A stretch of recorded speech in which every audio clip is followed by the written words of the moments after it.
चलो भाई, आ गए क्या सबके सब? हाँ जी, क्योंकि हम आ चुके हैं क्लास 11 कंप्यूटर साइंस के अंदर लेकर सोसाइटल इम्पैक्ट, आपके क्लास 11 कंप्यूटर साइंस का संभवतः लास्ट चैप्टर। लेकिन ये चैप्टर मैम इतनी जल्दी क्यों लेकर आ रहे हो? क्योंकि टाइम नहीं बचा है। जी हाँ, सोसाइटल इम्पैक्ट हमारा बहुत ही अमेजिंग चैप्टर है। एक ऐसा चैप्टर जो आपको पूरा का पूरा फ्लो में हल्का सा हिंडर करेगा। जो आपका फ्लो चल रहा होगा ना, पाइथन का, बेसिक ओवरव्यू ऑफ पाइथन का, लिस्ट एंड डिक्शनरीज का, डेटाबेसेस का, माई एसक्यूएल का, पूरी प्रोग्रामिंग से थोड़ा सा अलग हटके आपको ये चैप्टर देखने को मिलेगा। इस चैप्टर के अंदर हम बहुत से एक्साइटिंग कॉन्सेप्ट्स अभी तक डिस्कस कर चुके हैं।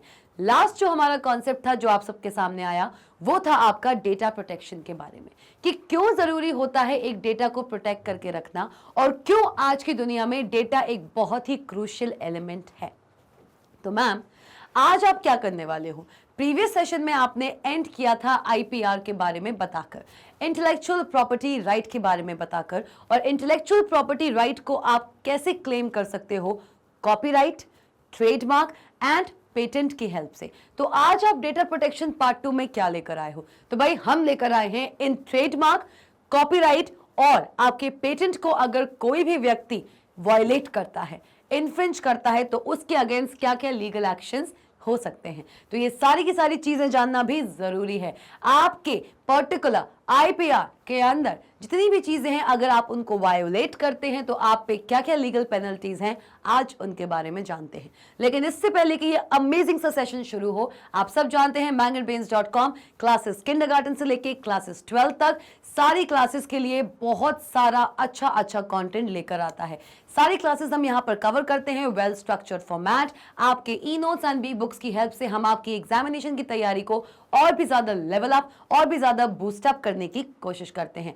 और सिर्फ इतना ही नहीं है, आपको प्रोवाइडेड है बहुत सारे courses, CBSE English medium, CUET, NTSC, olympiad और सीबीएसई हिंदी मीडियम भी है। ये सारे के सारे कोर्सेज आपको सिर्फ एक ही जगह मिलेंगे, www.mangetbrains.com पर। और अगर ज्यादा आपको e books and e notes के बारे में जानना है तो इस वीडियो के डिस्क्रिप्शन बॉक्स में चले जाओ। इस वीडियो के डिस्क्रिप्शन बॉक्स में आपको मिलेंगे लिंक्स, जिन पे क्लिक करके आप e notes and e books को एक्सप्लोर कर सकते हैं और ग्रैब भी कर सकते हैं। शुरू करें डेटा प्रोटेक्शन पार्ट 2। इस पूरे सेशन में हम क्या देखने वाले हैं? आज का ये सेशन अमेजिंग सेशन होगा, क्योंकि आईपीआर क्या होता है? Intellectual property right. अपने ब्रेन से निकले हुए एक आइडिया को रियल वर्ल्ड में एक वर्क की तरह रिप्रेजेंट करना आपकी इंटेलेक्चुअल प्रॉपर्टी है। मतलब अगर मैंने कोई गाना लिखा है, अगर मैंने कोई गाना गाया है, अगर मैंने कोई वीडियो बनाया है, मैंने कोई सॉफ्टवेयर बनाया है, मैंने कोई स्कल्पचर बनाया है, मैंने कोई पेंटिंग बनाई है, मैंने कोई आर्टिस्टिक वर्क बनाया है, everything which has arised from my mind and is implemented in the real world, that thing becomes my intellectual property। और इस intellectual property को रिजर्व रखने के लिए, उसको लीगली अपने नाम कराने के लिए हमने आईपीआर के अंदर 3 चीजों को देखा।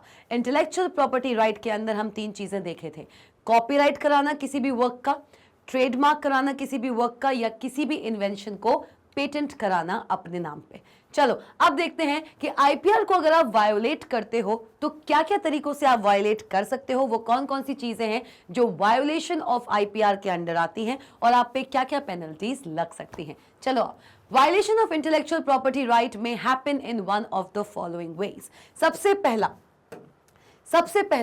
प्लैगियरिज्म। सबसे पहले हम किसके बारे में बात करेंगे? सबसे पहले हम बात करेंगे प्लैगियरिज्म के बारे में। भाई बहुत ही चर्चित वर्ड है ये, बहुत ही चर्चित वर्ड है। इससे पहले कि इसका टेक्स्ट हम देखें, वर्बली हम इसके बारे में थोड़ी सी चर्चा कर लेते हैं, थोड़ा सा डिस्कशन कर लेते हैं। प्लैगियरिज्म स्टैंड्स फॉर जहां पर आप किसी भी दूसरे इंसान के कॉपीराइटेड वर्क को, किसको? किसी दूसरे इंसान का जो ओरिजिनल क्रिएटर है उसके वर्क को आप इस्तेमाल करते हो बिना उसकी जानकारी के। You are making use of someone else's copyrighted work without making that person know about your action। along with that, अगर आपने किसी भी वजह से उस ओरिजिनल क्रिएटर को इसकी जानकारी नहीं भी दे पाए, होंगे कुछ रीजंस, कोई ऐसी सिचुएशंस होगी कि आप उनसे बात नहीं कर पाए और अर्जेंट में आपको उनकी वर्क की जरूरत है जो उन्होंने इंटरनेट पे अवेलेबल कराया था। आपने क्या किया? आपने उनका वर्क लिया, उसको यूज किया, बिना इनकी जानकारी के। और तो और जब उसको आपने यूज किया और अपना वर्क बनाकर रिप्रेजेंट किया तो वहां पर आपने ओरिजिनल क्रिएटर को क्रेडिट भी नहीं दिया। पहली बात तो आपने ओरिजिनल क्रिएटर का कॉपीराइटेड वर्क बिना उसकी परमिशन के इस्तेमाल किया, और अगर इस्तेमाल भी कर लिया तो उस क्रिएटर को कहीं पर भी क्रेडिट भी नहीं दिया। तो ये जो एक्टिविटी होती है ये बहुत ही बेकार एक्टिविटी होती है, and this is a very large criminal offence. इस पे बहुत हैवी पेनल्टी होती है, और ये एक्टिविटी कहलाती है आपका प्लैगियरिज्म। क्या कहलाता है? प्लैगियरिज्म। चलिए आइए। With the availability of internet, we can instantly copy और share text, pictures and videos। यहाँ तक कि जो भी वीडियोस, जो भी टेक्स्ट हम आपके सामने यहाँ लेकर आते हैं, भाई यहाँ पर कभी कभार आपको बहुत सारी इमेजेस दिखती होंगी, हम बहुत सारे फन इमेजेस यहाँ पर लगाते हैं ताकि पूरी क्लास को इंटरैक्टिव बना सकें, इंटरेस्टिंग बना सकें। तो हम भी जब यहाँ पर कोई पिक्चर्स लगाते हैं, इंटरनेट से कोई भी पिक्चर हम लेते हैं, तो सबसे पहले ये चेक करते हैं कि क्या वो पिक्चर किसी अदर कंपनी या किसी ऑर्गेनाइजेशन की कॉपीराइटेड इमेज तो नहीं है। हम कोशिश करते हैं कि हम किसी भी कॉपीराइटेड इमेज को यहाँ पर इंसर्ट ना करें, और अगर कोई ऐसा चांस पड़ा है कि मुझे किसी के कॉपीराइटेड वर्क को इस्तेमाल करना पड़ रहा है, किसी इंसान ने अपनी इमेज को डाला, उसने पेंटिंग बनाई थी, उसने कोई इमेज फोटो क्लिक की थी और वो उसके नाम पे कॉपीराइट है, उसने उसको इंटरनेट पे डाला यूजर्स को दिखाने के लिए, पब्लिकली उस इमेज को दिखाने के लिए कि देखो ये मेरा काम है, पर उसने किसी को अलाउ नहीं किया था कि उसके काम को आप कॉपी करके अपने पर्सनल काम में पेस्ट कर सकें। तो भाई अगर आप, भाई इंटरनेट पे आज के समय पे बहुत सी चीजें अवेलेबल हैं, आप इजीली किसी भी इमेज पे जाके उसको कॉपी कर सकते हो और पेस्ट कर सकते हो। प्रेजेंटिंग समवन एल्सेस आइडिया, भाई हम लोग भी इस चीज को करने से बहुत बचते हैं। कोई भी इमेज अगर मुझे दिखती है या हमारी टीम को दिखता है कि कोई भी इमेज हमारी कॉपीराइटेड इमेज है, तो उसको हम अपने स्लाइड्स में इस्तेमाल नहीं करते। क्लियर? चलिए, प्रेजेंटिंग समवन एल्सेस आइडिया और work as one's own idea और work is called plagiarism.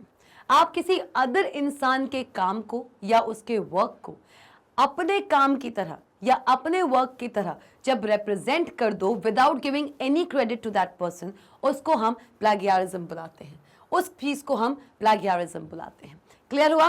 Clear हुआ? प्रेजेंटिंग समवन एल्सेस आइडिया और work as one's own idea और वर्क इज कॉल्ड प्लैगियरिज्म। चलो ठीक है, आओ। If we copy some contents from internet but do not mention the source or the original creator, यही कहा था कि इंटरनेट पे जाके, जब आज के समय पे इंटरनेट पे आपको इतनी सारी चीजें अवेलेबल हैं, जब इंटरनेट पे जाके आपने किसी भी चीज को कॉपी किया और अपने पर्सनल यूज के लिए पेस्ट कर लिया विदाउट मेंशनिंग द सोर्स और the original creator, then it is considered as an act of plagiarism। पहली बात तो आपने उस क्रिएटर को बताया नहीं, कि हमको आपकी इमेज चाहिए, आपने उससे परमिशन भी नहीं ली, और दूसरी बात, अगर उसके बिना परमिशन के आपने उसकी इमेज, उसकी ऑडियो फाइल, उसका वीडियो, कुछ भी अगर आपने कॉपी करके अपने पर्सनल यूज के लिए इस्तेमाल कर भी लिया, तब भी वहां पर आपने ओरिजिनल क्रिएटर को कोई भी क्रेडिट नहीं दिया। भाई प्रोजेक्ट भी अगर आप बनाते हो तो प्रोजेक्ट में भी लास्ट में एक बिब्लियोग्राफी पेज होता है। क्या मतलब होता है और क्या यूज होता है पता आपको? जब मैं आपके समय पे थी, आपके समय पे मैं स्कूल जाती थी, जब मैं प्रोजेक्ट बनाती थी, मैंने भी बहुत प्रोजेक्ट्स बनाए हैं। I was also a student. कहते हैं ना कि कभी सास भी कभी बहू थी, तो कभी टीचर भी कभी स्टूडेंट रहा है। तो भाई मैं भी प्रोजेक्ट्स बनाती थी, और प्रोजेक्ट्स बनाते वक्त जो लास्ट में सब लोग बिब्लियोग्राफी पेज लगाते थे, मैंने दूसरों का देख देख के लगा तो लिया, ये भी समझ लिया कि इसमें क्या लिखना पड़ता है, लेकिन आज उस पेज की कीमत मुझे अब समझ आई है। बिब्लियोग्राफी पेज में आप उन लोगों के नाम लिखते हो जिन जिन की बुक से, उन वेबसाइट्स का नाम लिखते हो जहां जहां से आपने कंटेंट लिया, उन क्रिएटर्स का नाम लिखते हो जिनकी इमेजेस आपने कॉपी की है और अपने प्रोजेक्ट में पेस्ट करी है। बिब्लियोग्राफी पेज में आप उन सब लोगों को क्रेडिट देते हो जिनका डेटा आपने यूज किया है अपने प्रोजेक्ट को बनाने में, क्योंकि प्रोजेक्ट आपके नाम से जाएगा। जो प्रोजेक्ट आप बनाते हो, फ्रंट पेज पे आपका नाम आता है, टॉपिक ये, स्कूल ये, सेशन ये, लोगो ये, submitted by and submitted to, आता है कि नहीं आता है? सबसे फ्रंट पेज पे आपका नाम आता है, तो मतलब पूरा प्रोजेक्ट, कहने को उसमें डेटा आपने किसी और का उठाया, पर उसको यहाँ वहाँ तिगड़म करके, एडिटिंग करके अपने नाम पे प्लेस करते हो, प्रेजेंट करते हो, तभी प्रोजेक्ट के एंड में बिब्लियोग्राफी पेज में आप रेफरेंसेस देते हो। क्यों देते हो रेफरेंसेस? रेफरेंसेस में आप ओरिजिनल क्रिएटर और ओरिजिनल सोर्स को एक तरीके से साइट करके क्रेडिट दे रहे हो, तभी आपका प्रोजेक्ट कभी भी प्लैगियरिज्म के अंडर नहीं आता। लेकिन अगर आप एक प्रोजेक्ट बनाओ, पूरा का पूरा प्रोजेक्ट तो आपने इंटरनेट से डाउनलोड कर लिया और अब आप कहते हो कि भाई पूरा प्रोजेक्ट मैंने बनाया है, no, without even giving the creator, the original creator any credit, तो ये चीज प्लैगियरिज्म है। इसको करने से बचना, बहुत ही हैवी पेनल्टी होती है इस पे। Further, if someone derives an idea or a product from an already existing idea, ऐसा भी होता है कि आपने किसी का आइडिया देखा, सपोज करो आप एक पेंटर हो, आपको पेंटिंग करना अच्छा लगता है और आपने इंटरनेट पे किसी अदर आर्टिस्ट की पेंटिंग देखी, ठीक है, उस पेंटिंग को देख के आप अंदर से इन्फ्लुएंस्ड हुए और उसी पेंटिंग से मिलता जुलता एक और छोटा सा आइडिया, कोई एक छोटा सा चेंज जो आप उस पेंटिंग में कर सकें, वो आपको आ गया। भाई एक पेंटर ने अपनी पेंटिंग डाली, उस पेंटिंग को देखकर आपको लगा कि अच्छा इसमें अगर ये चीज यहाँ और ऐड हो जाती तो और अच्छी दिखती। आपने क्या किया, आपने पूरी की पूरी वैसी ही पेंटिंग उतारने की कोशिश की और जहां पर आपको लग रहा था कि आपको थोड़ा चेंज करना है, आपने वहां पे चेंज कर दिया। मतलब कि आप अपना वर्क डिराइव कर रहे हो। क्या कर रहे हो? डिराइव कर रहे हो। Further, if someone derives an idea or a product from an already existing idea or product but instead presents it as a new idea, then it is called as a plagiarism। मतलब क्या है कि मतलब आपने किसी की painting देखी, उसकी पूरी पेंटिंग वैसी की वैसी एज इट इज आपने अपने कॉपीज में, आपने अपने पेंटिंग्स पैड पे उतार दी, थोड़ी सी जो आपको चेंज करना था वो आपने कर दिया और दुनिया के सामने आप उसको अपना पेंटिंग बनाकर उतार रहे हो। ये भी प्लैगियरिज्म है। देखो ये कर सकते हो, पर कब? हर वर्क जो होता है, हर वर्क रिसर्च मांगता है। भाई रिसर्च क्यों किया जाता है? रिसर्च किया जाता है पहले से सर्च्ड वर्क पे।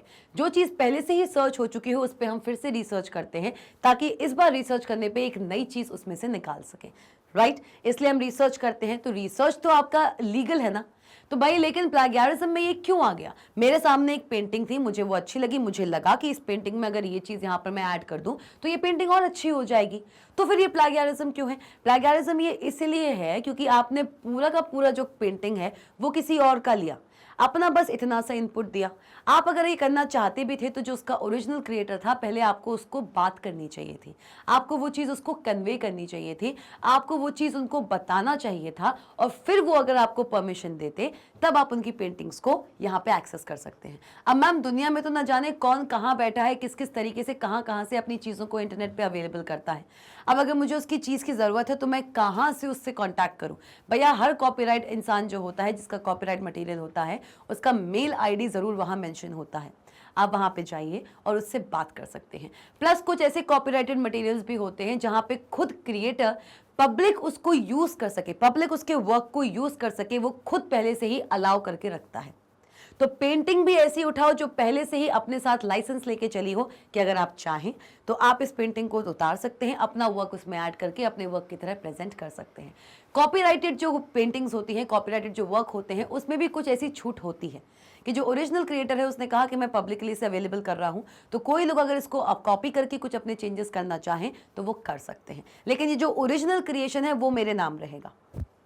क्लियर? तो कॉपीराइट मटेरियल पे जो उसका ओरिजिनल क्रिएटर होता है वो कुछ चीज़ों की छूट भी देता है यूजिंग लाइसेंसेस, जो हम इसी सेशन में आगे पढ़ने वाले हैं।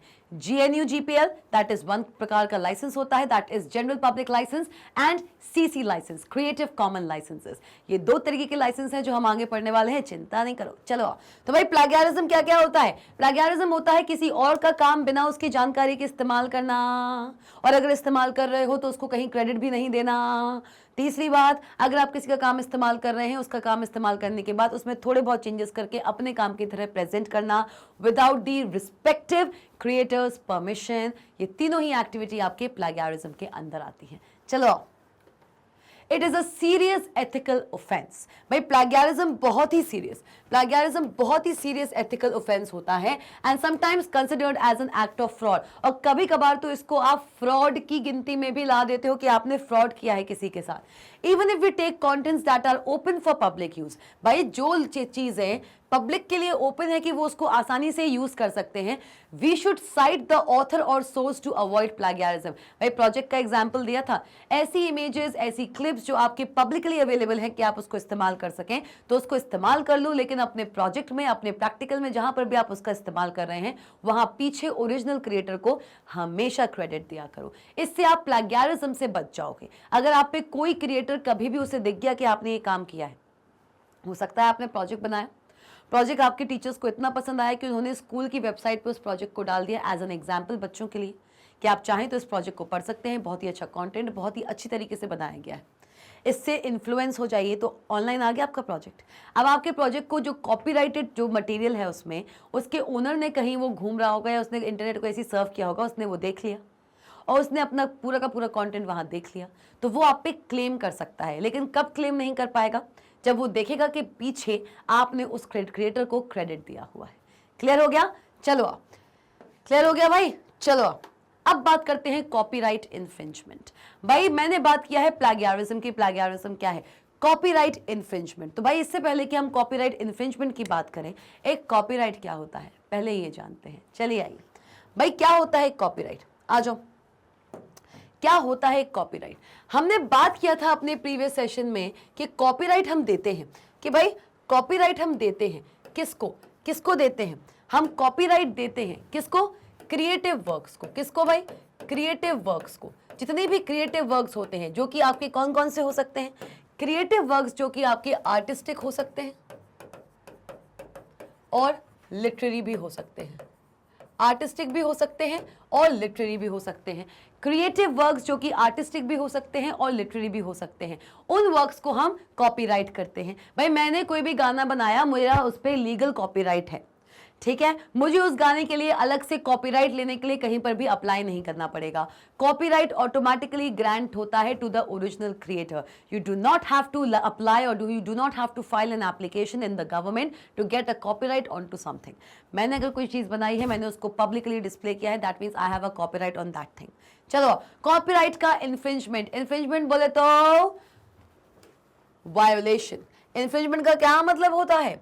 इन्फ्रिंजमेंट का क्या मतलब होता है? इन्फ्रिंजमेंट का मतलब होता है वायोलेशन। क्या मतलब होता है? वायोलेशन। आओ, copyright infringement is when we use other person's work without obtaining their permission to use or we have not paid for it if it is being sold। किसी अदर इंसान का काम बिना उसकी परमिशन के इस्तेमाल करना कॉपीराइट का इन्फ्रिंजमेंट है। बहुत ही सीरियस ये आपका एक्ट है। It is an act, it's a criminal offence. ना ही आपने उसको से परमिशन ली, ना ही उसने आपको लाइसेंस प्रोवाइड किया है कि आप उसका काम इस्तेमाल कर सकें। और तो और अगर वो जो क्रिएटर है, अगर वो अपने काम को बेचना चाह रहा है, कुछ क्रिएटर्स अपने वर्क्स को सेल आउट करते हैं, तो अगर आपको उसका वर्क चाहिए तो आपको उस वर्क को उससे खरीदना पड़ेगा। उस वर्क को आपको उससे खरीदना पड़ेगा। आपने बिना खरीदे ही उस वर्क को इस्तेमाल करना शुरू कर दिया, तो यहां पर भी कॉपीराइट इन्फ्रिंजमेंट आता है। Suppose we download an image. देखो आ गया एक एग्जाम्पल, बहुत ही अच्छा एग्जाम्पल है। सपोज कर लो कि हम डाउनलोड करते हैं एक इमेज को from the internet and use it in our project. बिल्कुल सही बात है, हम तो करते ही हैं, हम करते ही आ रहे हैं। आ जाओ। But if the owner of the copyright of the image does not permit its free usage, भाई जो कॉपीराइट जिसने लिया है, जिस ओरिजिनल क्रिएटर है उस इमेज का, जिसने वो इमेज पब्लिकली विजिबल कराई है इंटरनेट पे, अगर उसने ये चीज नहीं की, उसने अगर आपको अलाउ नहीं किया है कि आप इंटरनेट पे जाके उस इमेज को कॉपी करके पेस्ट कर सके। बहुत सी इमेजेस में नीचे कुछ वेबसाइट्स का नाम होते हैं, वाटरमार्क लगा होता है, वो क्या बताता है कि ये इमेज कॉपीराइट है। अगर आप इस इमेज का इस्तेमाल करना चाहते हैं तो इस वेबसाइट पे जाके आपको पहले परमिशन लेनी पड़ेगी और ये कंपनी का नेम है, इस कंपनी से पहले पूछना पड़ेगा। ये होती हैं कॉपीराइटेड इमेजेस।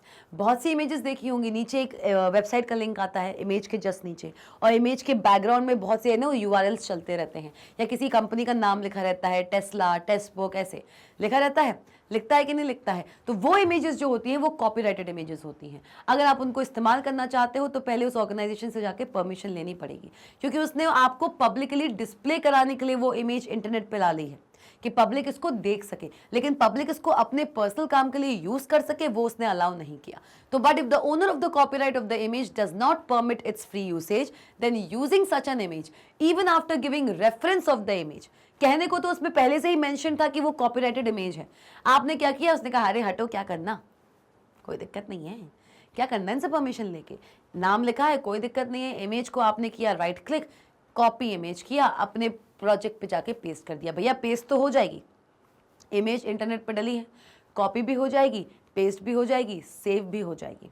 आपने अपने स्लाइड में वो डाल दिया, आपने अपने प्रोजेक्ट में वो डाल दिया, आपने पहली बात तो आपकी जो ऑर्गेनाइजेशन थी जिसकी वो इमेज थी उसने अलाउ नहीं किया था, आपने बिना उसकी अलाउंस के उसकी इमेज को यूज़ कर लिया। अब आपको लगता है कि चलो मैंने यूज़ कर लिया, एक काम करते हैं ताकि मुझ पे कोई क्लेम ना आए, नीचे चल के प्रोजेक्ट में मैं उसको रेफरेंस दे दूंगा, मैं उसको क्रेडिट दे दूंगा, तो नहीं चलेगा। क्यों? क्योंकि आपकी जो कंपनी है उसने पहले ही अपनी इमेज में वाटरमार्क डाल के रखा है और ये बोल के रखा है कि even if you are giving credit to me, I am not allowing you to use my image, for that you have to explicitly come to me and take the permission. आपको लाइसेंस लेना ही पड़ेगा मुझसे, चाहे आप अपने bibliography में मुझे कोई भी क्रेडिट दें अथवा ना दें, पर आपको मुझसे पहले परमिशन लेनी पड़ेगी। तभी मैंने इमेज में अपना वेबसाइट और अपना इमेज में वाटरमार्क करके रखा था। आपने कहा कि हम इमेज डाउनलोड कर लेते हैं, नीचे जाके क्रेडिट ही तो देना है, दे देंगे, नहीं। इसको कहते हैं कॉपीराइट इन्फ्रिंजमेंट, कि भैया अगर कॉपीराइट ओनर ने कह दिया कि बिना मेरी परमिशन के कोई इस्तेमाल नहीं करेगा, उसको नहीं चाहिए क्रेडिट, उसको इस्तेमाल नहीं करानी, तो आप चाहे उसकी इमेज कॉपी कर लो, पेस्ट कर लो, चाहे बाद में उसको क्रेडिट दे दो, कोई मतलब नहीं है, आप पे लीगल एक्शन हो जाएगा। क्लियर? क्लियर हुआ? चलो, just because it is on the internet does not mean that it is free to use. बहुत ही बड़ी लाइन है, बहुत ही बड़ी और बहुत ही सच लाइन है, बहुत ही बड़ी और बहुत ही सच लाइन है। भाई इस लाइन को देखो ध्यान से और बताओ कि ये समझ में आया कि नहीं आया। भाई बहुत ही इंपॉर्टेंट लाइन है और आप लोगों को इसको समझने की बहुत जरूरत है। आप लोग बहुत सी कॉपीराइटेड इमेजेस का भी यूज करते हो, देखो इस लाइन को। चलो चलो, तो इस लाइन को ध्यान से देखा क्या? बड़े ध्यान से देखो इस लाइन को कि भैया अगर इंटरनेट है इसका मतलब ये नहीं कि कोई भी चीज अगर इंटरनेट पे अवेलेबल है तो उसको आप यूज करना शुरू कर दो बिना क्रिएटर की परमिशन के। ये लाइन बहुत ही इंपॉर्टेंट है, आप लोगों की समझने के लिए बहुत ज्यादा इंपॉर्टेंट है, क्योंकि आप लोग ही ना रेकलेस तरीके से, लापरवाही से हर चीज को, जो भी चीजें आपको इंटरनेट पे मिलती हैं, आप बिना उसका आगे का जाने ना पीछे का जाने उसको इस्तेमाल करना शुरू कर देते हो। Just because it is on internet does not mean that it is free for use. Hence check the copyright status. हमेशा किसी भी चीज को इंटरनेट से इस्तेमाल करने से पहले, अपने पर्सनल यूज के लिए इस्तेमाल करने से पहले, उस चीज का हमेशा कॉपीराइट स्टेटस पहले पता किया करो। Hence check the copyright status of writers work before using it to avoid plagiarism. भाई अगर ऐसा कर दोगे तो प्लैगियरिज्म आ जाएगा। कॉपीराइट का इन्फ्रिंजमेंट तो किया ही किया, इसी के साथ साथ आपने प्लैगियरिज्म भी कर मारा। चलो भाई, डबल डबल ऑफेंस कर दोगे। ट्रेडमार्क पे आइए। मैम कॉपीराइट को इन्फ्रिंज कर दिया, पेटेंट को इन्फ्रिंज कर सकते हो, आगे चल के कर सकते हो, बिल्कुल कर सकते हो। ट्रेडमार्क क्या होता है? तो भाई हमने पढ़ा था अपने प्रीवियस सेशन में कि ट्रेडमार्क क्या होता है। ट्रेडमार्क किसी भी नेम का, किसी भी कंपनी के नेम का, किसी भी वर्ड का, किसी भी फ्रेज का, किसी भी लोगो का। भाई एक कंपनी का जो लोगो है, एक कंपनी का जो ट्रेडमार्क है, वो सिर्फ और सिर्फ वही कंपनी इस्तेमाल कर सकती है। हमने बहुत ही अच्छा एग्जाम्पल देखा था। किसका एग्जाम्पल देखा था? भाई नाइकी कंपनी, जानते हो नाइकी? नाइकी जो शूज बनाती है, क्लोथ्स बनाती है, उसका सिंबल क्या है? कुछ ऐसा सिंबल है? मैं तो भैया नाइकी के ज्यादा चीजें लेती नहीं हूं, इसलिए मुझे इतना आइडिया नहीं है। कुछ ऐसी सिंबल होता है नाइकी का, आई थिंक, है ना? तो नाइकी के ये सिंबल को सिर्फ और सिर्फ नाइकी की कंपनी ही इस्तेमाल कर सकती है। हम अपना पर्सनल कोई भी प्रोडक्ट निकालने के लिए इस लोगो का, इस सिंबल का अब इस्तेमाल नहीं कर पाएंगे। क्यों? क्योंकि नाइकी कंपनी ने इस सिंबल को अपने नाम ट्रेडमार्क करा लिया है। किसी भी नाम, किसी भी वर्ड, किसी भी फ्रेज, किसी भी लोगो को लोग बाग अपने नाम ट्रेडमार्क कराते हैं। जैसे पहले इस्तेमाल करें फिर विश्वास करें। आपको ये फ्रेज सुन के ही समझ आ गया होगा कि हम किसकी बात कर रहे हैं। हर कंपनी का कुछ अपना फ्रेज होता है। यहाँ आपके मैग्नेट बेन्स का भी फ्रेज है। अगर आपको पता है मैग्नेट बेन्स का क्या फ्रेज है तो कमेंट सेक्शन में जाइए और बताइए। मैं नहीं बताऊंगी, मैं तो हाल के हाल बता दूंगी। मैं भी तो देखूंगी आपको कितना पता है कि मैग्नेट बेन्स की टैगलाइन क्या है। अदर इंस्टीट्यूशंस की तो टैगलाइन आपको पता होती है, लेकिन मैग्नेट बेन्स की क्या टैगलाइन है मुझे आप कमेंट सेक्शन में बताइए। जाइए जल्दी से कमेंट सेक्शन में और बताइए कि मैग्नेट बेन्स का क्या है एक टैगलाइन। और इसी के साथ साथ जब जा ही रहे हैं कमेंट सेक्शन में, इतना कष्ट कर रहे हैं तो लाइक भी कर दीजिए, शेयर भी कर दीजिए एंड सब्सक्राइब भी कीजिए मैग्नेट बेन्स को। चलिए, बेल आइकॉन दिख रहा है, ऐसी घंटी सी दिख रही होगी, उसको प्रेस ही तो करना है, उसको प्रेस कीजिए और बनिए मैग्नेट बेन्स की अमेजिंग फैमिली का एक बहुत ही वैल्यूएबल पार्ट। चलो आओ। तो क्या होता है ट्रेडमार्क? ट्रेडमार्क आप किसी भी नेम, किसी भी कंपनी का नेम, किसी भी वर्ड, किसी भी फ्रेज, किसी भी लोगो का करते हो। अब इस ट्रेडमार्क को भी आप कैसे इन्फ्रिंज कर सकते हो, चलिए जाने।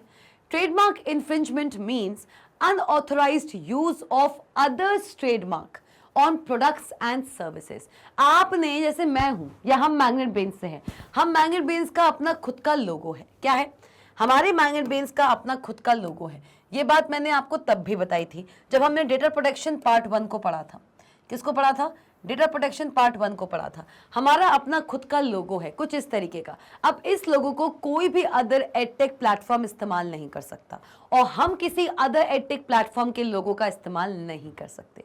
क्यों? क्योंकि ये लोगो हमने अपने नाम कराया है, हमारा ट्रेडमार्क है। मैग्नेट बेन्स नाम हमने अपने नाम कराया है। कोई अदर एडटेक प्लेटफॉर्म मैग्नेट बेन्स से अपनी कंपनी की शुरुआत नहीं कर सकता।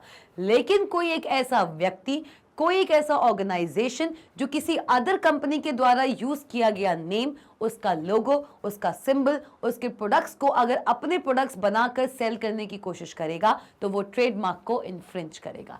आओ, an owner of a trademark में कमेंस लीगल प्रोसीडिंग्स। भाई अगर हमने देख लिया कि हमारे लोगों का और हमारी ऑर्गेनाइजेशन के नेम का कोई अदर कंपनी इस्तेमाल कर रही है तो हमारे पास पूरा राइट है कि हम उसके खिलाफ लीगल प्रोसीडिंग्स कर सकें initiate against someone. We can commence legal proceedings. भाई मैं बिल्कुल लीगल प्रोसीडिंग्स कर सकती हूं उस व्यक्ति के खिलाफ against someone who infringes its registered trademark. Clear हो गया? क्लियर हो गया? अब आओ भाई पब्लिक एक्सेस। अभी तक तो आपने जाना उन चीजों के बारे में जो किसी की इंटेलेक्चुअल प्रॉपर्टी होती है, जिनको इस्तेमाल करने से पहले आपको उनके ओरिजिनल क्रिएटर का परमिशन की जरूरत पड़ती है। अब बात करते हैं public access and open source software की। एक ऐसा सॉफ्टवेयर जिसको आप पब्लिकली एक्सेस कर सकें और ऐसा सॉफ्टवेयर जो ओपन सोर्स हो, मतलब एक ऐसा सॉफ्टवेयर जिसका सोर्स कोड अवेलेबल हो एडिट करने के लिए। आप ऐसे सॉफ्टवेयर के सोर्स कोड को एडिट कर सकें, वो एक ओपन सोर्स सॉफ्टवेयर कहलाता है, जो कि हम चैप्टर नंबर 1 में, that is computer system chapter में खूब पढ़कर आ रहे हैं। OSS that is open source software, एक ऐसा सॉफ्टवेयर जो आपको फ्रीली अवेलेबल हो चाहे ना हो, लेकिन उसका सोर्स कोड आप अच्छे से एडिट कर सकते हैं। आइए, copyright sometimes put restriction on the usage of the copyrighted works by anyone else। क्या होता है? क्या होता है? कॉपीराइट क्या करता है? कभी कभार रेस्ट्रिक्शन लगा देता है और बहुत बार लगाता है। कॉपीराइट हमेशा रेस्ट्रिक्शन लगाता है कि आप अपने वर्क को पब्लिकली डिस्प्ले तो करा सकते हैं, इंटरनेट पे अपने वर्क को आप दिखा तो सकते हैं, लेकिन हर इंसान उस वर्क को यूज नहीं कर सकता क्योंकि आप ऐसा नहीं चाहते। तो copyright sometimes put restriction on the usage of the copyrighted works by anyone else. ये बात तो बिल्कुल सही है। इफ अदर्स आर अलाउड, लेकिन इस दुनिया में आगे बढ़ने के लिए, इस दुनिया में और भी ज्यादा ग्रोथ लाने के लिए, इनोवेशन लाने के लिए कभी कभार हमें किसी इंसान के वर्क को आगे चलकर और भी ज्यादा इलैबोरेट करना पड़ता है। मैंने अगर कोई वर्क किया है, मेरे दिमाग से अगर कोई वर्क निकला है, तो वो पब्लिक यूज में आए तो ज्यादा बेहतर है, ज्यादा से ज्यादा लोगों को उसका फायदा हो तो ज्यादा बेहतर है। तो आप ना मैक्सिमम चीजों को कॉपीराइट किया भी करें तो उसमें कुछ ऐसी चीजें हैं जिनको आपको ओपन करना चाहिए। जैसे अगर मैंने कोई वर्क किया, मैंने कोई इमेज बनाई, उस इमेज को अगर मैं इंटरनेट पर डालूं तो मैं उसका क्रिएटर हूं, आई एम द क्रिएटर, मेरे पास उसका कॉपीराइट है, लेकिन मैं उस इमेज को इंटरनेट पे पब्लिक यूज के लिए फ्री करूंगी कि कोई भी इंसान उस इमेज को कॉपी कर सकता है, यूज कर सकता है। पर क्रेडिट मुझे ही जाएगा, अपने पर्टिकुलर प्रोजेक्ट में उसे मुझे लास्ट में क्रेडिट जरूर देना पड़ेगा, ये मेरी तरफ से रहेगा। क्योंकि मैं एक इंडिया के या किसी भी कंट्री की ग्रोथ में, किसी दूसरे इंडिविजुअल की ग्रोथ में एज हिंडर नहीं बल्कि एज एन हेल्पिंग एड की तरह काम करना चाहती हूँ। अगर कोई दूसरा इंसान मेरे काम को बेस पे रख के कुछ नया चीज करके कोई नई चीज बना सके तो ये मेरी कंट्री की ग्रोथ में कितना बड़ा स्टेप होगा। चलो, if others are allowed to use and build upon the existing work, it will encourage collaboration. क्या करेगा? ये चीज collaboration को encourage करेगी and would result in new innovations in the same direction. भाई तभी research होती है। research किस पे होती है? भाई नाम ही देखो, research, re plus search। किसी चीज कोई भी चीज जो पहले से ही सर्च्ड है, कोई भी चीज जो पहले से ही सर्च्ड है उसको फिर से सर्च करना, उसमें फिर से कोई चीजें करना, ये रिसर्च सबसे बड़ा एग्जाम्पल है आपके कॉपीराइटेड मटेरियल्स या कॉपीराइटेड वर्क्स पे अगेन काम करने का, कि आप पहले से सर्च करी हुई चीजों पे फिर से रिसर्च कर रहे हो ताकि एक नई चीज आप उसमें से अब निकाल सकें। क्लियर? चलो, लाइसेंसेस क्या होते हैं? लाइसेंसेस भाई ये बात तो हमने जान ली कि कॉपीराइट मटेरियल्स होते हैं, ट्रेडमार्क्ड मटेरियल्स होते हैं, पेटेंट मटेरियल्स भी होते हैं। लेकिन इसके साथ साथ हमने ये भी जाना कि एक पब्लिक एक्सेस के लिए और ओपन रखने के लिए कुछ ऐसे मटेरियल्स भी हैं जहां पे कॉपीराइट होल्डर्स को कुछ फ्रीनेस देनी चाहिए। हर वर्क किसी ना किसी के द्वारा किया जाता है, हर वर्क का कोई ना कोई कॉपीराइट जरूर होता है, कोई ना कोई ऐसा व्यक्ति जरूर होगा जिसने उस वर्क को क्रिएट किया, तभी तो इंटरनेट पे वो वर्क हमारे सामने आया, अपने आप तो आ नहीं जाएगा। हर चीज का एक ओरिजिनल क्रिएटर होता है, हर वर्क का एक ओरिजिनल क्रिएटर होता है, तो उस ओरिजिनल क्रिएटर को ये अलाउ करना चाहिए depending upon the kind of the work. जिस तरीके का वो वर्क है उस हिसाब से जो ओरिजिनल क्रिएटर है, जो उसका कॉपीराइट लिए हुए है, उसे कुछ फ्रीनेस देनी चाहिए। और ये जो फ्रीनेस है, ये जो राइट्स हैं कि एक उसके वर्क की क्या क्या चीजें पब्लिक यूज कर सकती है, कहां कहां उसका वर्क इस्तेमाल हो सकता है, ये चीज जो कॉपीराइट ओनर होता है, जो क्रिएटर होता है, वो लाइसेंस के थ्रू बताता है। किसके थ्रू? लाइसेंस के थ्रू। मतलब कि आपका कॉपीराइट ओनर, जो आपका क्रिएटर है, वो आपको लाइसेंस देगा कि हाँ, अगर आप इसमें ये चेंजेस करना चाहते हैं, आप मुझसे मेरा लाइसेंस ले जाओ। मैं आपको लाइसेंस देता हूं कि आप जाइए इस चीज पे ये काम कीजिए। मैं क्रिएटर हूं, मेरे पास कॉपीराइट है और मैं आपको बोल रही हूं कि आपको मैं लाइसेंस देती हूं कि आप ये जाके कर सकते हैं। परमिशन आपको लेकिन पहले मुझसे लेनी पड़ेगी, आपको मुझसे लाइसेंस मांगना पड़ेगा। चलो, licences provide rules and guidelines for others to use the existing work. भाई जो एग्जिस्टिंग वर्क है उसको इस्तेमाल करने के लिए, जो एग्जिस्टिंग वर्क है उसको इस्तेमाल करने के लिए, एग्जिस्टिंग वर्क को इस्तेमाल करने के लिए कौन से रूल्स और कौन से गाइडलाइंस को आपको फॉलो करना चाहिए, ये आपको बताता है आपके लाइसेंसेस। चलिए, when authors share their copyrighted works with others under public licence, क्या बोल रहा है कि ऑथर जब अपने कॉपीराइटेड वर्क को पब्लिक लाइसेंस के अंडर जब इंटरनेट पे शेयर करते हैं, it allows others to use and even modify the content. भाई एक क्रिएटर ने अपने काम को पब्लिक लाइसेंस के अंडर अगर रिलीज किया है इंटरनेट पे दूसरों के लिए, तो वहां पे दूसरे उसके वर्क को क्या कर सकते हैं? इजीली उसको यूज कर सकते हैं और उसमें मॉडिफिकेशन भी कर सकते हैं। लेकिन ये छूट आपके कॉपीराइट ओनर ने ही दी। आपका जब तक copyright owner, that is original creator of the work, जब तक पब्लिक लाइसेंस में नहीं शो करेगा तब तक आप उसका काम यूज नहीं कर पाओगे। And being a copyright owner, मैं ये चीज सजेस्ट करूंगी कि आप अगर कोई भी चीज डेवलप करते हो तो वो जनहित में ही करते हो। अगर आप उसको इंटरनेट पे अवेलेबल कर रहे हो तो उसमें कुछ ऐसे सेक्शंस जरूर फ्री कीजिए कि दूसरे भी आपके वर्क से इन्फ्लुएंस होके आपके वर्क को एज बेस रखकर उसमें नए नए इनोवेशंस कर सकें। क्लियर? आइए, ओपन सोर्स लाइसेंसेस। भाई अलग अलग तरीके के लाइसेंसेस होते हैं। सबसे पहला आता है आपका ओपन सोर्स लाइसेंसेस। कौन से licences? Open source licences. Open source licences help others to contribute to existing work or project without seeking special individual permission to do so। क्या बोलता है ओपन सोर्स लाइसेंसिंग? ये हेल्प करता है दूसरों को, this help others to contribute to existing work, कि भैया दूसरे लोग मेरे वर्क को देखकर उसमें कंट्रीब्यूशन कर सकें। भाई मैं एक ह्यूमन बीइंग हूं, मेरे ब्रेन से कोई आइडिया निकला, मैंने उसको वर्क का फॉर्म दे दिया।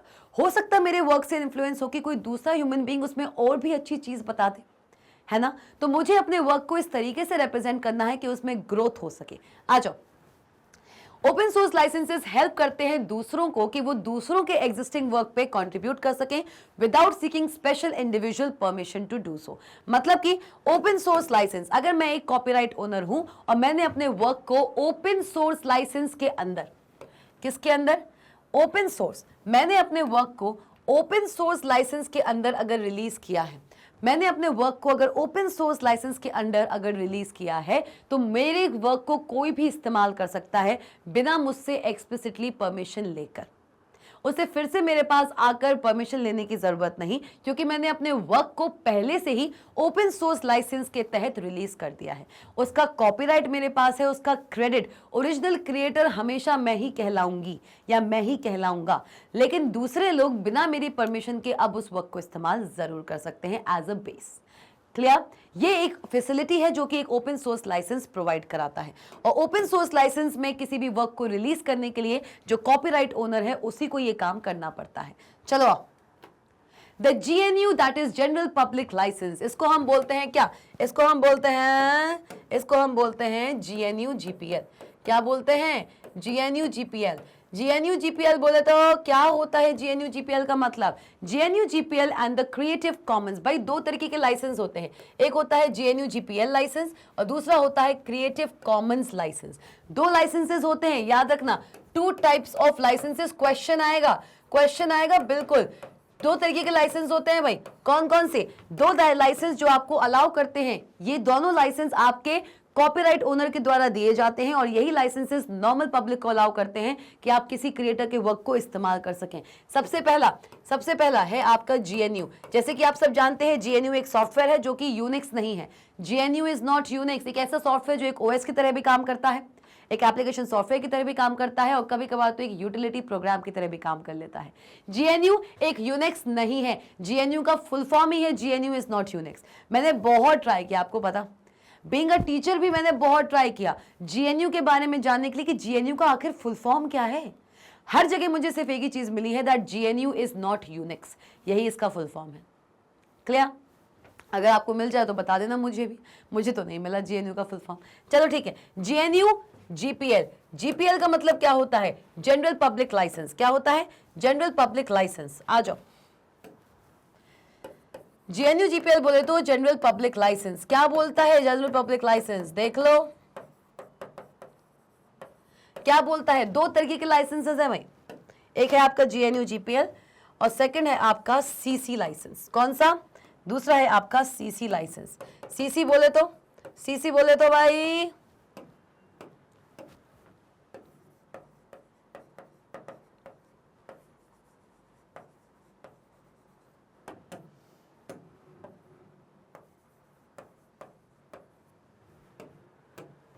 हो गया भैया clear? Creative commons, CC licence या फिर creative commons licence. Okay, the GNU general public licence and the creative commons are two popular categories of public licences. CC हम किसके लिए इस्तेमाल करते हैं भाई? कोई भी इंसान जिसने कोई भी आर्टिस्टिक या लिटरेरी वर्क किया है, मतलब जिसके ऊपर कॉपीराइट है। CC licences is used for all creative works like websites, music, film, literature etcetera.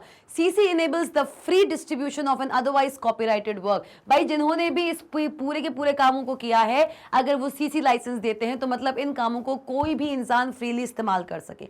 बस जिन कामों का जो ओरिजिनल क्रिएटर है, अगर आपने कोई भी पेंटिंग बनाई है, अगर आपने कोई भी वर्क किया है, आपने कोई भी स्कल्पचर बनाया है, कोई भी फिल्म बनाई है, कोई भी म्यूजिक बनाया है, सब कुछ बना दिया, आर्टिस्टिक एंड लिटरेरी वर्क जिसका कॉपीराइट मिलता है, अगर आप उस वर्क को पब्लिक के सामने CC लाइसेंस के तहत अगर रिलीज करते हैं तो पब्लिक उसे इस्तेमाल भी कर सकती है और उसमें कुछ मॉडिफिकेशन भी कर सकती है। क्रिएटिव कॉमन्स लाइसेंस, अपने क्रिएटिव वर्क को कॉमन बना देना, यही मतलब है CC लाइसेंस का। अपने द्वारा किए गए क्रिएटिव वर्क को कॉमन बना देना, that is the work done by the CC licence. Clear? चलो अब देखो CC लाइसेंस क्या होता है और GNU GPL क्या होता है, इस पे गहन चर्चा करेंगे। GNU GPL, ma'am creative licence का तो आपने बता दिया, क्रिएटिव कॉमन लाइसेंस का GPL क्या लाइसेंस है? GPL that is general public licence, जो कि एक सॉफ्टवेयर को दिया जाता है।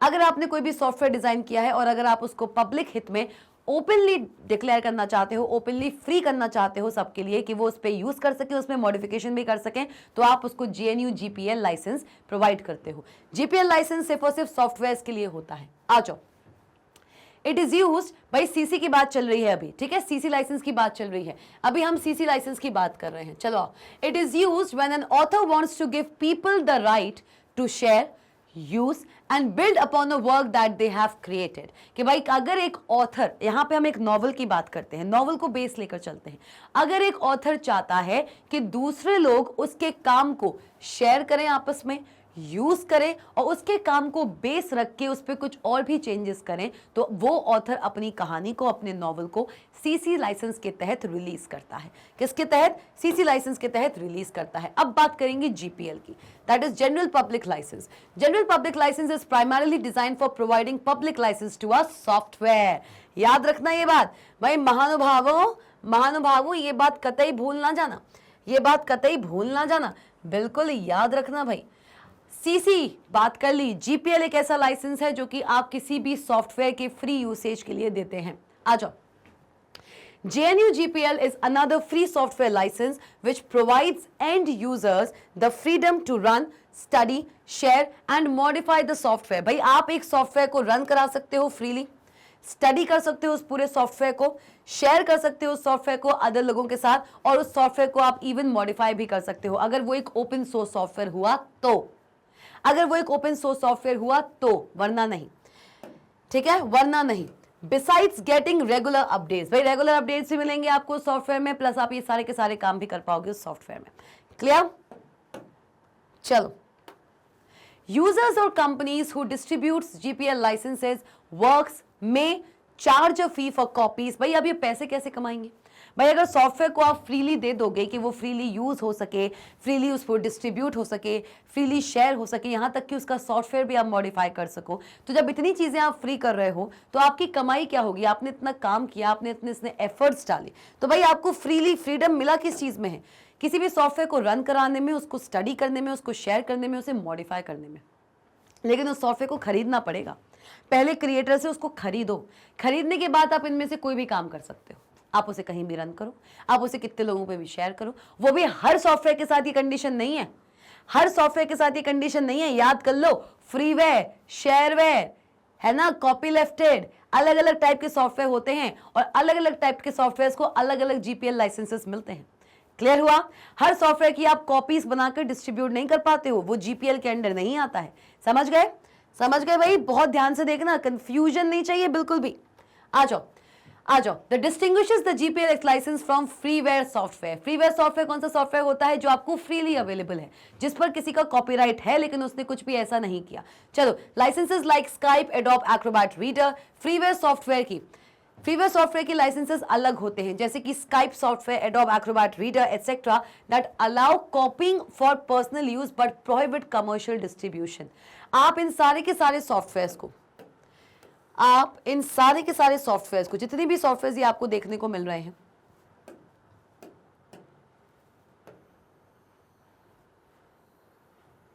इन सारे के सारे सॉफ्टवेयर को फ्रीली डाउनलोड कर सकते हैं, इंस्टॉल कर सकते हैं, लेकिन इनकी मल्टीपल कॉपीज बनाकर बेच नहीं सकते, क्योंकि ये आपको फ्रीली अवेलेबल है, इनको आपको परचेज नहीं करना पड़ रहा। लेकिन इनकी कॉपीज बनाकर अपनी कमाई करने के लिए आप इसको बेच भी नहीं पाओगे आगे।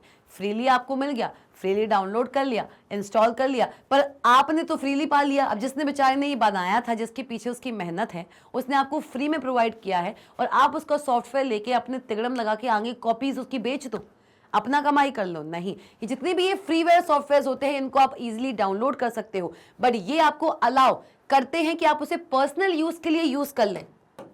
पर्सनल यूज के लिए आप इन सारे सॉफ्टवेयर्स को इंस्टॉल कर सकते हो, लेकिन इनकी फर्दर कॉपीज बना के आप डिस्ट्रीब्यूट नहीं कर पाओगे। प्रोहिबिट लिखा है, but for personal use but prohibit commercial distribution और proprietary license where copying is prohibited by copyright law. Proprietary licenses, भाई कहा ना, GPL लाइसेंसेस हर सॉफ्टवेयर के लिए नहीं होता है।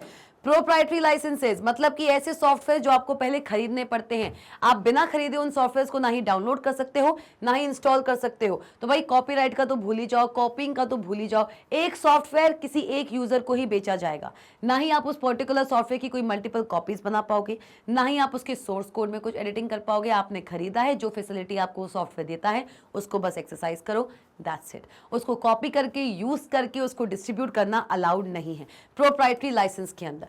Proprietary licences where copying is prohibited.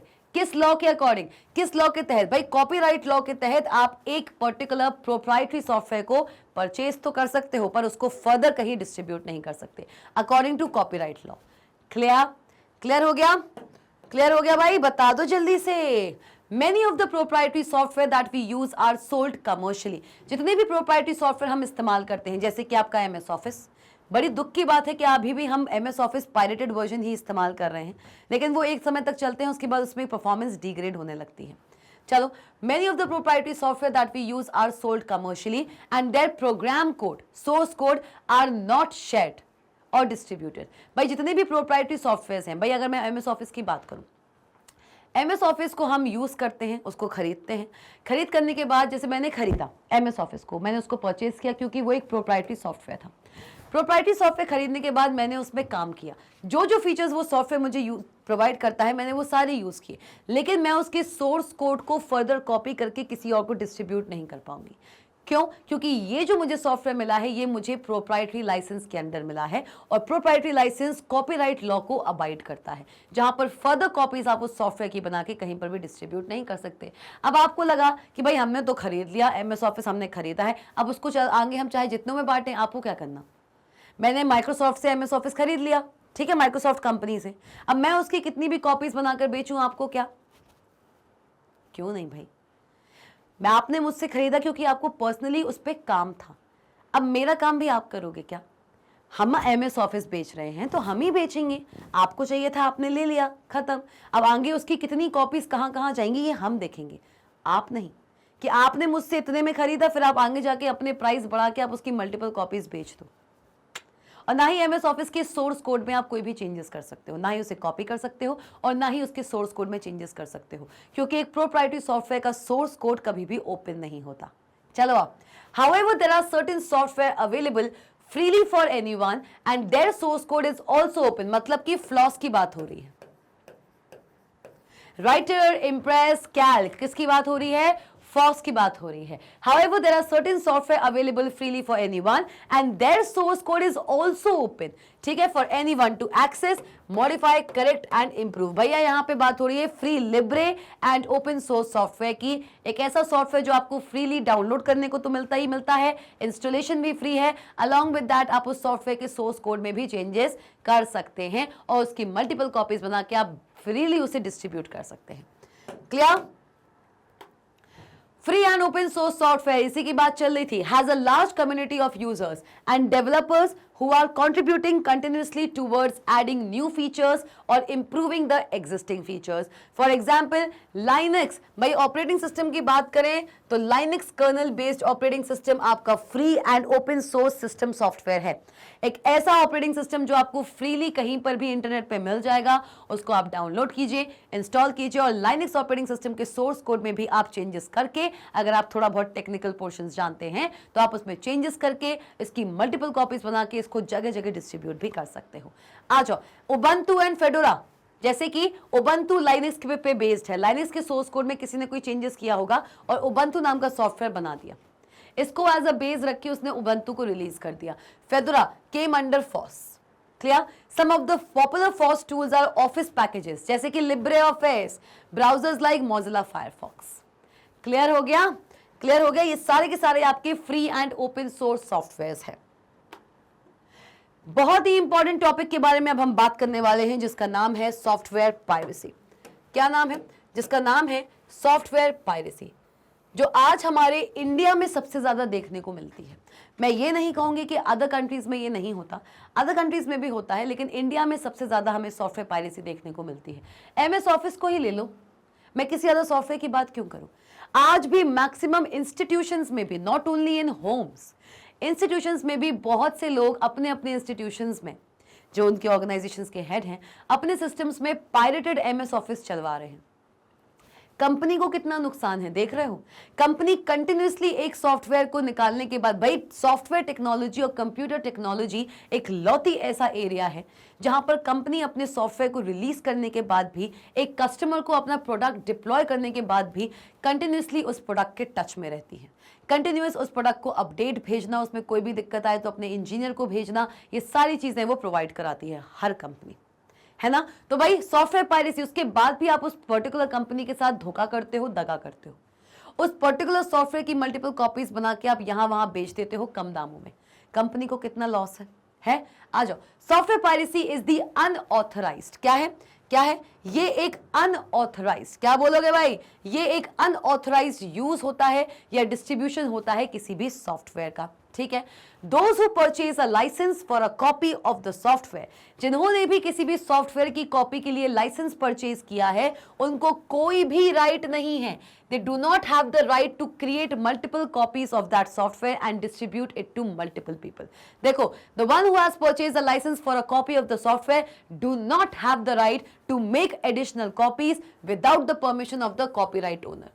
भैया खरीद लिया इसका मतलब ये नहीं कि हमारी जिम्मेदारी खत्म हो गई है, नहीं। अगर मैं किसी सॉफ्टवेयर की मल्टीपल कॉपीज बनाकर अपना बिजनेस खड़ा करना चाहती हूँ तो उसके लिए मुझे उसके ओरिजिनल कॉपीराइट ओनर से पहले परमिशन लेनी पड़ेगी। अगर वो अलाउ करेगा तभी कर पाओगे, वरना नहीं।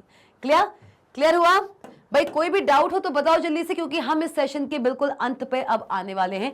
बहुत अमेजिंग सेशन है। लाइसेंसेस क्रिएट हुए हैं और लाइसेंसेस क्लियर भी हुए हैं, मैं जानती हूँ। अगर कोई भी डाउट है कॉमेंट सेक्शन में बताओ। चलो जल्दी आओ। हाँ, तो भाई क्या देखा हमने कि भाई अगर आपको किसी भी कंपनी ने कोई चीज अगर परचेज करी है आपने किसी कंपनी से, तो इसका मतलब ये नहीं होता है कि आपने एक बार उससे परचेज कर लिया, आप कंपनी का कोई लेना देना है नहीं, ये चीज हमारे अंडर आ गई है तो हम इसकी मल्टीपल कॉपीज बना के अपना खुद का बिजनेस एम्पायर शुरू करते हैं। नहीं, अगर करना चाहते हो तो ओरिजिनल जिस पर्टिकुलर सॉफ्टवेयर का राइट जिस पर्टिकुलर कंपनी के पास है, कंपनी ओनर के पास, जिसके पास इसका कॉपीराइट है, उससे आपको पहले परमिशन लेनी पड़ेगी। सिर्फ उससे खरीद लेने से आप उसकी मल्टीपल कॉपीज बेचने का राइट नहीं ले लेते। आओ, अगर ऐसा किया तो it amounts to copyright infringement. अगर आपने ऐसा किया बिना किसी पर्टिकुलर कंपनी की प्रायर परमिशन लेके, आपने उसकी मल्टीपल कॉपीज बनाकर दूसरे लोगों को डिस्ट्रीब्यूट की, तो आप पे कॉपीराइट इन्फ्रिंजमेंट का एक्ट लग सकता है। It amounts to copyright infringement regardless of whether it is done for sale or free distribution or for copier's own use. बिल्कुल आप पे कॉपीराइट इन्फ्रिंजमेंट लग जाएगा, आपके खिलाफ लीगल एक्शंस ले सकता है copyright owner. One should avoid software piracy. भाई तभी कहते हैं कि सॉफ्टवेयर पायरेसी को हमेशा अवॉइड करना चाहिए। यूजिंग अ पायरेटेड सॉफ्टवेयर, और यहां तक कि अगर आप एक सॉफ्टवेयर जो पायरेटेड सॉफ्टवेयर है अगर आप उसका इस्तेमाल करते हैं, भाई आपको कहीं सस्ते में मिल गया, आपने उसका इस्तेमाल कर लिया, ठीक है। एक पायरेटेड सॉफ्टवेयर का अगर आप इस्तेमाल करते हो ना सिस्टम पे, तो वो आपके सिस्टम के लिए भी हानिकारक होता है। क्यों? क्योंकि आपने ओरिजिनल क्रिएटर से उसके ओरिजिनल प्राइस पे तो वो खरीदा नहीं, कहीं से आपको उसकी कॉपी मिल गई, आपने सस्ते में उसको ले ली। अब एक वक्त तक तो वो कंपनी उस कॉपी को अपडेट्स भेजेगा, लेकिन एक वक्त के बाद वहां पे वो कंपनी उस पर्टिकुलर सॉफ्टवेयर को मेंटेन करना कर देगा बंद। और जैसे ही बंद होगा और आपका सिस्टम आपके नेटवर्क पे कनेक्टेड है, इंटरनेट पे कोई भी वायरस, कोई भी मालवेयर इजीली आपके उस सॉफ्टवेयर को टारगेट करके आपके सिस्टम में घुस सकता है। आ जाओ। Using a pirated software not only degrades the performance of a computer, ये कंप्यूटर सिस्टम की परफॉर्मेंस को भी डिग्रेड करता है, but also affects the software industry, which in turn affects the economy of a country. अपनी country की economy के साथ छेड़खानी करते हो अगर एक पायरेटेड सॉफ्टवेयर का इस्तेमाल करते हो। और भाई आप भी अगर मैंगर बेन से नहीं पढ़ोगे तो अपने करियर के साथ छेड़खानी कर रहे हो। क्लास 11 CS में सोसाइटल इंपैक्ट का amazing topic that is data protection यहां पर खत्म हुआ। जी हाँ, इस पूरे सेशन में हमने जाना कि कैसे हम आईपीआर के अंदर आने वाले कॉपीराइट, ट्रेडमार्क एंड पेटेंट को किस तरीके से वायोलेट करते हैं, और जो कि बहुत ही गलत है और एक्ट ऑफ फ्रॉड के अंदर आता है। प्लस इसी के साथ साथ हमने जाना कि अगर मैं किसी भी इंसान के वर्क को इस्तेमाल करना चाहता हूं या चाहती हूं तो उसके लिए सबसे पहले मुझे उसके कॉपीराइट ओनर से परमिशन लेनी पड़ेगी। कॉपीराइट ओनर्स भी अपने वर्क को पब्लिकली अवेलेबल कराने के लिए अलग अलग तरीके के लाइसेंसेस प्रोवाइड कराते हैं, जैसे कि जीपीएल लाइसेंस एंड आपका सीसी लाइसेंस। भाई आईपी के अंदर, ये तो हमारा क्लास 11 CS है, क्लास 11 CS में आपके सीसी लाइसेंस को लेके इतना ज्यादा नहीं दिया हुआ है। क्लास 11th इंफॉर्मेटिक प्रैक्टिसेस में creative common licence societal impact आपके में भी है। क्रिएटिव लाइसेंस के अंदर आप 6 तरीके के क्रिएटिव लाइसेंस पढ़ेंगे।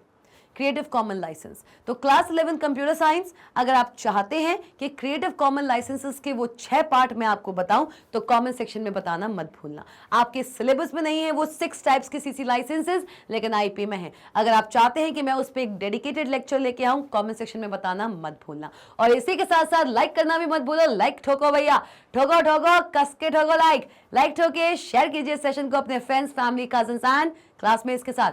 सब्सक्राइब कर दो भाई मैंग एंड ब्रेन्स को, इतना ही तो करना है। सब्सक्राइब कीजिए मैंग एंड ब्रेन्स को, बेल आइकॉन को ऐसे प्रेस कीजिए और बनिए मैंग एंड ब्रेन्स की अमेजिंग फैमिली का एक बहुत ही वैल्यूएबल पार्ट। और उससे भी पहले आप अगर मैंग एंड ब्रेन्स को सब्सक्राइब करते हैं, अदर सब्जेक्ट्स की जो क्वालिटी कंटेंट वीडियोस हैं वो भी आपसे मिस आउट नहीं होती है। सब्सक्राइब बटन पे जैसे ही क्लिक करोगे, बेल आइकॉन को जैसे ही प्रेस करोगे, ऑल पे क्लिक करना, हर सब्जेक्ट की वीडियो सबसे पहला नोटिफिकेशन जो हर वीडियो का आएगा वो आपके पास आएगा। You will get the notification the very first time whenever a very quality content video is uploaded on the mang and brains channel. इसी के साथ साथ आप चाहें तो mangendbrains.com को विजिट जरूर करें, चाहे नहीं जरूर करें। CBSE English medium, spoken English, CUET, NTSC, olympiad, CBSE Hindi medium, UP board, Bihar board, MP board, ऐसे टॉप नॉच कोर्सेज को वेल स्ट्रक्चर्ड मैनर में हमने कंप्लीट करके mangendbrains.com पर ऑलरेडी डिजाइन करके रखा है।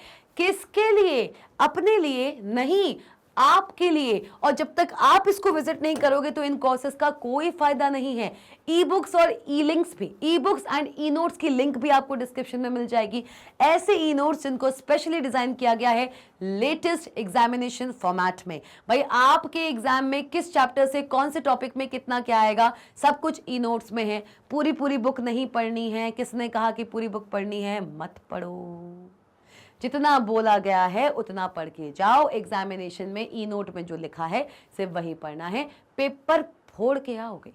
ई बुक में सैंपल पेपर्स आपको मिलेंगे, प्रीवियस ईयर्स के क्वेश्चंस मिलेंगे जो आपकी ओवरऑल तैयारी को और भी ज्यादा level up and boost up करने में हेल्प करेगा। तो मजा आया आज के सेशन में? बता दो भाई। और आप में से अगर कोई भी पायरेटेड सॉफ्टवेयर का इस्तेमाल करता है तो अभी से करना बंद करो, माइक्रोसॉफ्ट पे जाओ, उस पर्टिकुलर सॉफ्टवेयर को परचेज करो। या कोई भी ऐसा सॉफ्टवेयर जो आपको लगता है पायरेटेड है, क्योंकि ऑब्वियसली वो आपके सिस्टम को भी हानि पहुंचाएगा।